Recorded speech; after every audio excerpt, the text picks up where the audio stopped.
It's more than likely you've heard these statements before. Hell, you may have even used these statements before. Well, slavery, that was 500 years ago. You weren't a slave, your parents weren't slaves. Get over it already. You're free now. Well, all those people back then are dead. No one alive had anything to do with that. So get over it already. Jeez. I'm Trey T, and today I'm going to show you exactly why it's not so easy to just get over that, and give a brief summary of the impact that slavery had on black people in America. I'm not going to be one of those people that's going to go into detail about the history of slavery, when the first slave was brought to America and all that. I'm going to just give you the impact that slavery itself had on black people and is still having on black people currently. I'm going to start off with the slave master and his wife. They probably made money growing their own crops and stuff to where they had enough money to where they can start purchasing slaves that were for sale to work the farm, to work the field, so they would no longer have to do it. After buying their slaves and the slaves started working the fields, the slave master and his wife started receiving more and more product for them to go out and sell to get more money. And with more money, they can expand the farm, the land, and build more houses, build bigger houses, and buy more slaves to work the fields for them. More than likely, they provided shelter for the slaves, or they let the slaves build their own shelter on the land so they could have somewhere to sleep at night before getting up early in the morning to go out there and pick the cotton or the tobacco or whatever they were growing. Now, time is progressing. Things are progressing to where they're growing and selling more and more product. The slave master and his wife have now had kids. And at the same time, the slaves have also had kids. So they all growing up at the same time. The slave master and the slaves, they had kids. And they getting more and more money, buying more and more land, selling more and more product, to getting richer and richer. The hypocrisy of a lot of white people throughout history, especially involving slavery, is they love to preach the Bible to people and talking about being great Christians and stuff. But they didn't follow those same tendencies when it came to slavery, because frequently during slavery, the slave master would go out and cheat on his wife by sleeping with the slaves. It could have been the mother slave, or they could sleep with the children, and it wasn't voluntarily either. They were raping the slaves. And not only that, what they don't teach really in a lot of books and movies and stuff, they talk about how the slave masters would beat the slaves. They always talk about how they whipped the slaves and stuff, but they never talked about how the slave masters used to actually rape the slaves too. That was called buck breaking, where the slave masters would take the male slaves and rape them in front of that man's children, wives, and the other slave, to emasculate him in front of the other slaves, to show the other slaves they bet not do bad, or they bet not do anything, or this is what's going to happen. So many slave owners impregnated the slave women. Even like former presidents, they had children with slaves and didn't claim them because they were mixed, so they didn't claim the slaves. But that's how, like, when you take a look at a lot of black people's DNA, they do DNA tests, they find that they have white DNA in their blood. It's mainly because of slavery and the slave masters raping the slaves in slavery. So that's why you saw a lot of mixed interracial slaves. And sometimes the wives of the slave owner would beat the women slave because their husband would be sleeping with them. So they would mistreat the women, the female slaves, because of the husbands were cheating on the wives. So now we've gotten to the point to where The slave owner and his wife have had children. The children are all grown up now. And the slave master built his children their own homes. And in return, he's also going to give them their own slaves so they can work to make money off slavery too. So they go give them their own slaves. So some of his slaves are now going to go to his children.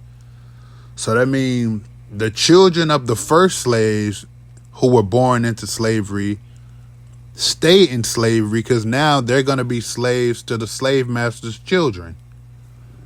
So they were born a slave and now they still a slave, but now it's to someone else. And a cycle begins.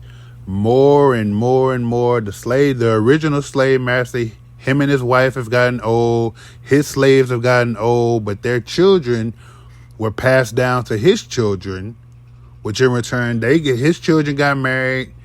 They had their own kids, and they all just keep passing the slaves down to their children and their children's children, and it's a pattern that continues. While this family is getting richer and richer off the slaves picking the cotton, growing the cotton for them, the slave family, the slave masters get richer and richer, while the slaves don't get anything but beat, raped, and tortured and tormented. That's the only thing for the slaves. So they gotta live their lives through that while the slave masters get rich. During this entire time in the South, when the Southerners are growing cotton and tobacco and all those other products, you have to ask yourself, if all the people in the South are growing cotton, who are they selling it to? If the people in the South growing cotton, you're not going to sell the cotton to the people in the South, right? So somebody got to buy the cotton. I wonder who it was that was buying the cotton. Because history tries to make you feel like the North are the heroes and the South are the bad guys, when really the North was buying cotton from the South. So the North was help keeping slavery in business, even though they tried to make it seem like they opposed slavery, yet they were buying cotton and tobacco and other products from the slave owners in the South. So that's when you get Abraham Lincoln coming out with the Gettysburg Address and all that other stuff.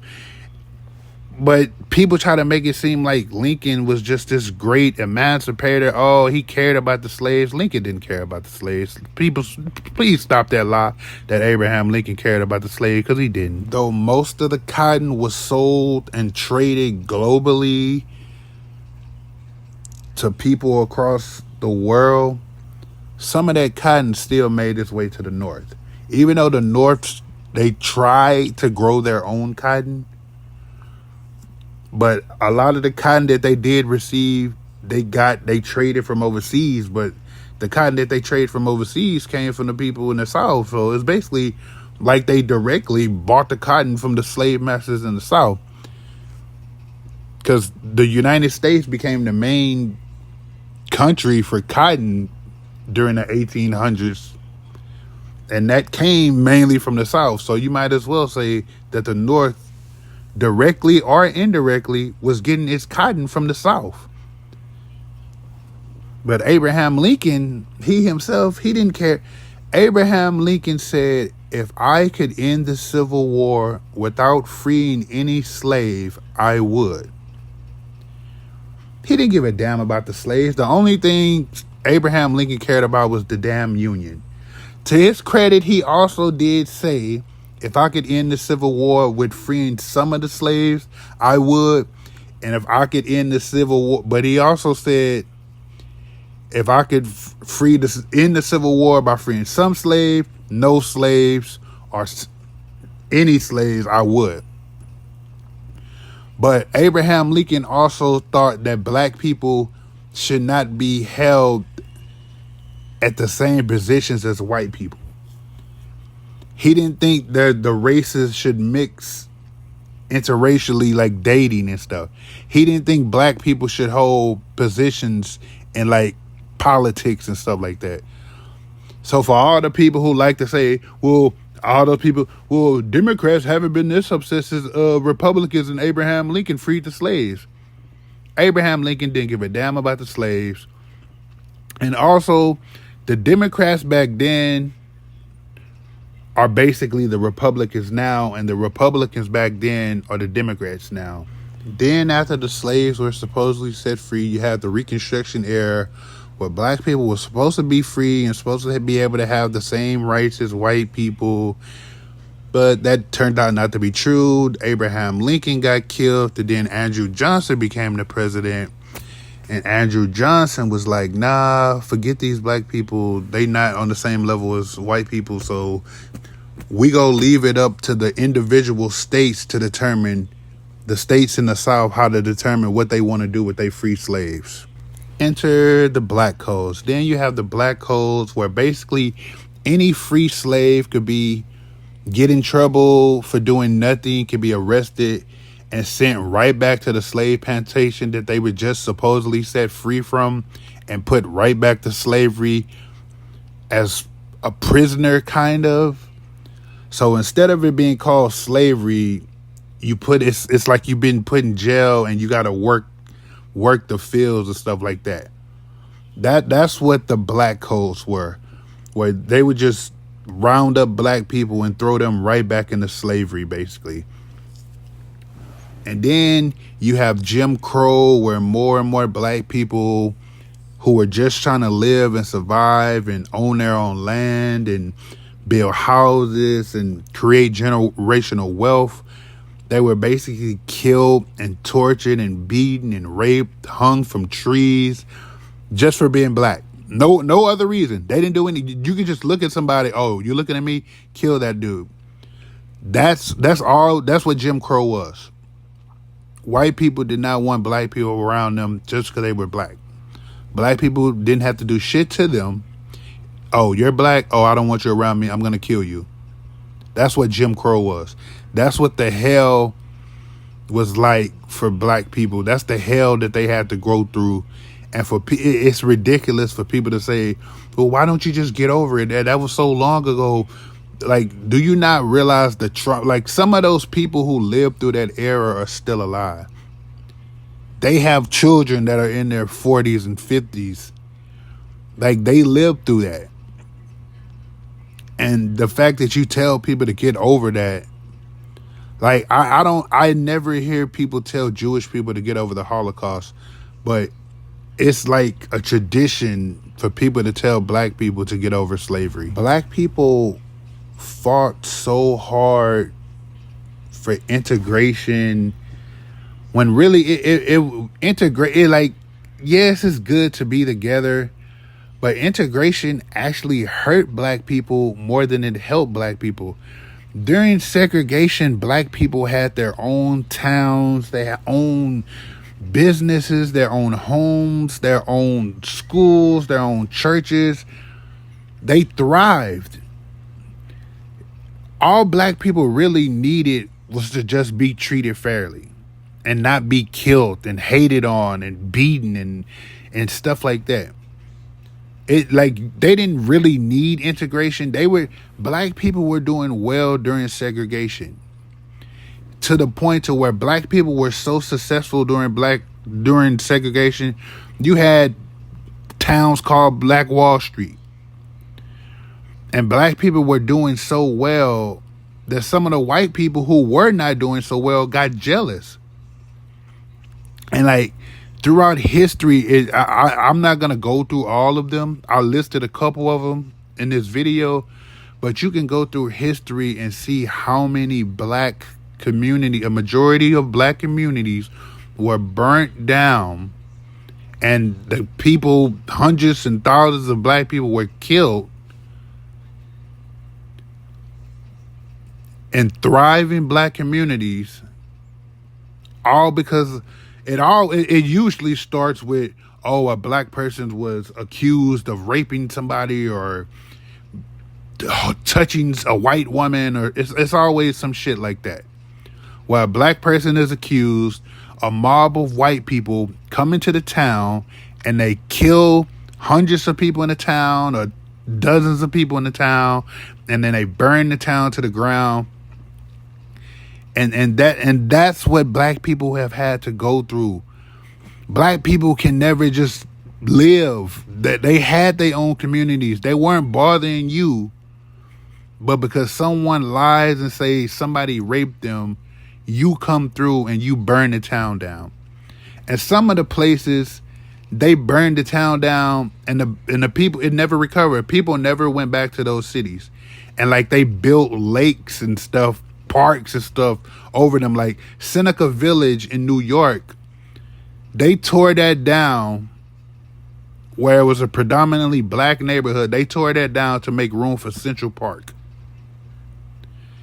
Like, it's so many black communities that were torn down and burned down because white people didn't want black people in the area, or white people just hated black people so much, or they envied them so much of the success that they was having.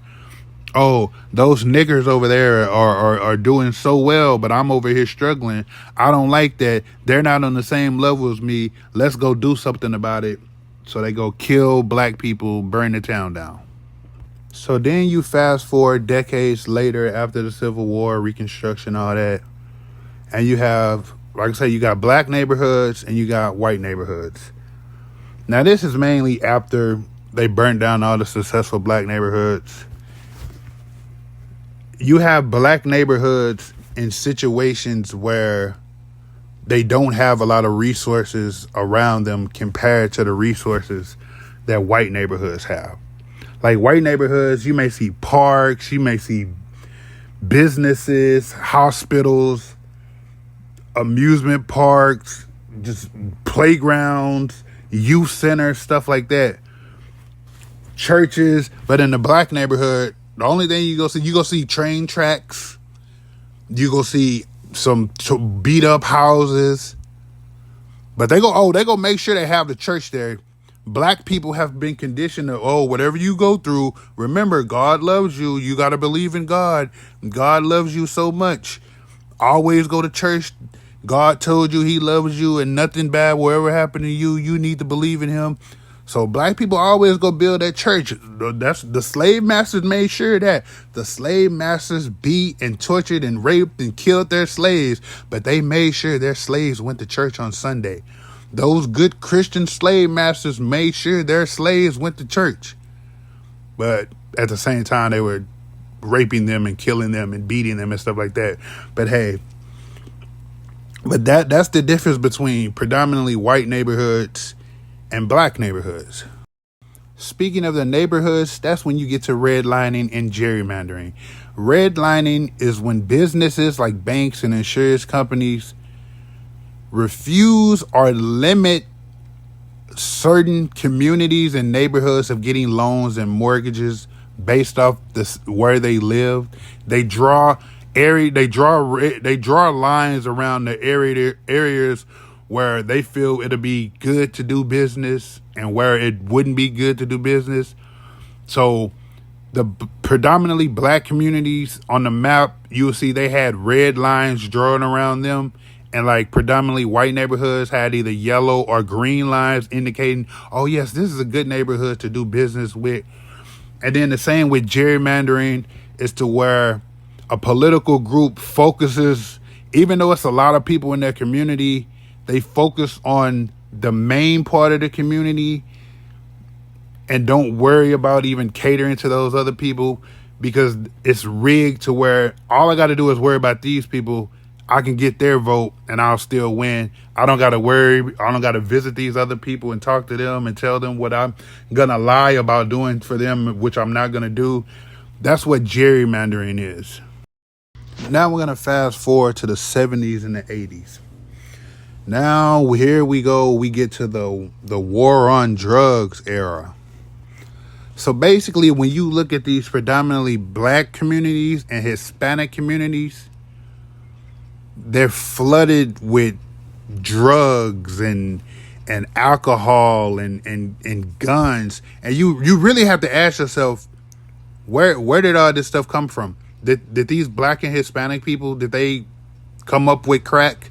Did they come up with did they grow the weed themselves? Did they manufacture the pills themselves? Did they make the guns themselves? Where are they getting all these things from? Who gave, or did someone drop these materials off in their neighborhood and got them addicted and hooked on them? Why don't you see those same type of things in predominantly white neighborhoods? Why didn't you see a liquor store on every corner in white neighborhoods? Why didn't you see a whole bunch of white people in predominantly white neighborhoods hooked on crack?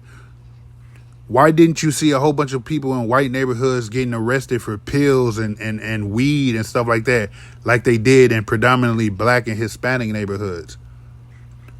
How was it that all those guns were in black and Hispanic neighborhoods, but not in white neighborhoods? Where did those black people and Hispanic people even get those guns from?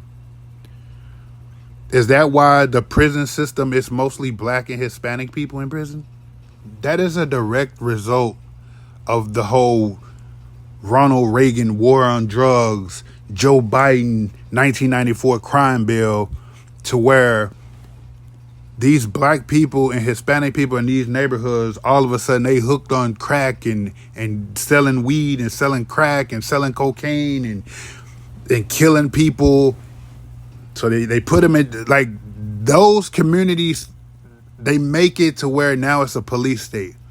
To where now you feel like, oh, we got to, hey, the solution to all this, hey, let's send a whole bunch of police over here. And the police don't care about getting to the bottom of it. They just want to arrest black people, throw black people in jail, which is basically another form of slavery. That's why most of the people in jail are black and Hispanic people. It's just another form of slavery. It's a cycle that just continues. You have to ask yourself, like, I want you to, when you arrest people, you already have racism. People don't want to hire you because you're black or because you're Hispanic. So then you see certain people getting rich off of selling drugs. So now you sell drugs, or you do drugs because something happens where you can't get anything, so you turn to drugs or alcohol. Then you get hooked. Then you get addicted to it. So now you end up losing money. So now you need more drugs. How you go get drugs? You don't got money. So you start to rob people. First you just rob without killing. Then you end up killing. So this is all based off poverty. Poverty creates crime. Crime creates murder. And murder creates prisoners. And the cycle just continues. The solution is not, oh, we need to get more police out there. Well, maybe that'll clean up the crime. The solution to the crime is getting to the root of the problem. Build more youth centers. Build more job agencies. Make it to where people who went to jail for small offenses can go back out into society and not looked down upon because they went to jail for selling weed, or they stole a car when they were 18 years old. And now, because of that, they can't get a job now because people look at them as they're some kind of murderer or something. Fix poverty. Tell me where in the world you have poverty with no crime. You can't have crime without poverty. Well, no, I mean, you can't have poverty without crime. It's not going to be a situation where you have poor people and nobody's robbing people and killing people and stealing from people. You're not going to have that. The solution is to get to the root of the problem and fix that. But it doesn't seem like the system wants to fix that. Because if I'm winning, why would I help you to get to my level if I'm winning? I'm already beating you. Why the hell should I do stuff to get you on my level? I just wonder what would be the outcome if you went to one of these predominantly white neighborhoods in like Manhattan or Beverly Hills and just got 30 or 40, 50% of the people hooked on crack. Got them hooked on crack, gave them some little alcohol to drink, and then provided them with guns. I wonder what would be the outcome if that situation happened. Because I know the outcome of what happened in black neighborhoods and Hispanic neighborhoods in like Chicago and Los Angeles. I know what happened in those neighborhoods. I want to see what would happen if you did that in a predominantly white neighborhood? What would be the outcome? So to summarize, even though slavery started 500 years ago, the impact on it still trickles down today because white people had a head start on black people in generational wealth. It's still thousands and millions of acres of land that have been passed down from the 1800s to now, to where the descendants, the great, great, great, great, great grandchildren of those slave masters, they can still use that land for stuff. They can live on that land. They can rent that land. They can lease the land. They can grow crops on that land. It's so many things they can do with that land. They can build businesses on that land. Like, black people didn't have that option. The descendants of those slaves got nothing but heartache and, oh, my grandparents were slaves and my mom was, that's all they got. They didn't get that opportunity. It's like, all right, like Tyler Perry built his studios in Atlanta. He bought a slave plantation. He bought the acres and all that, and he built his Tyler Perry Studios on that slave plantation. That, like, he's building generational wealth for his family for years to come. Black people didn't have that option back then. It's a married couple I went to school with. Two people I went to school with. They got married. Before they got married, like when they were dating or whatever, they went to these are white people. They went to a slave plantation. Like, it was once a slave plantation, but the name plantation is still on there. And they went there because now the plantation like caters to like certain events and stuff. And they went there like it was nothing. Like, you see the name plantation all in the background and shit. I'm like, hold the fuck up. Like, y'all just think this shit cool to just go to a plantation and celebrate and have fun and all this shit? Like, that's what black people have to deal with, man. Like, you gotta look at slavery and realize the situations that slavery put black people in, man. Even after slavery was supposedly ended, black people were still put in horrible situations where they didn't get the same resources as white people. And then you have so many white people talking about well, why don't you lift yourself up by your bootstraps and all that? It's just like Martin Luther King said in one of his last interviews. It's kind of disrespectful to ask somebody to lift themselves up by their own bootstraps when they don't even got no damn boots. Like, black people have had things and kept getting them taken from them. They had their own businesses, land, all that. And it was that wasn't good enough for white people, so they burnt their shit down. Black people couldn't have shit. White people had to burn it down just because they were fucking black. That's the only fucking reason they burnt that shit down. And then you got the nerve to say, well, why don't you just build and grow together and lift yourself up by your own bootstraps? Why don't you do that? That's some fucking bullshit. Because black people have always, even during slavery, black people could have gave up a long time ago, but they didn't. They kept going and they kept going, even though they tried to break black people and they realized they couldn't break black people. They still trying to break black people, and black people will not break. That's the endurance. That's the resilience that black people have in them. Black people don't quit. Like, and the crazy thing is, black people were the ones that were slaves, but they love to call black people lazy. What kind of shit is that? That shit don't even make sense. And I understand there's going to be a lot of people out there. Well, the Asian people came over here, and the Italians came, and the Irish came, and the Mexicans came, and all of them, they did well. They built their own businesses and communities and stuff like that. Well, why can't black people do that? Look here, other than Native Americans, none of those people had to deal with the shit that black people had to deal with. They don't deal with the hate that black people deal with even today. Even Native Americans right now. I've never heard a person just go out their way and be like, man, I can't stand Native Americans. I don't want Native Americans around me. Or I don't want Italian people around me. I don't want Jewish people Irish people. I don't hear that shit. But I hear people, they don't like black people. They don't want your black. I worked at a place where this young kid told me his mom told him not to talk to black people. That's what he told me, this in a room full of black people. He said his mom told him not to talk to black people. Now, what kind of shit? And again, it's all a cycle. Slavery was a cycle. The slave master taught their kids to be slave owners, all that shit. Racism, nobody is born racist. You have to be taught to be racist. And that's the shit. That shit right there is kind of like what she teaching her son. Don't talk to black people. What kind of bullshit is that?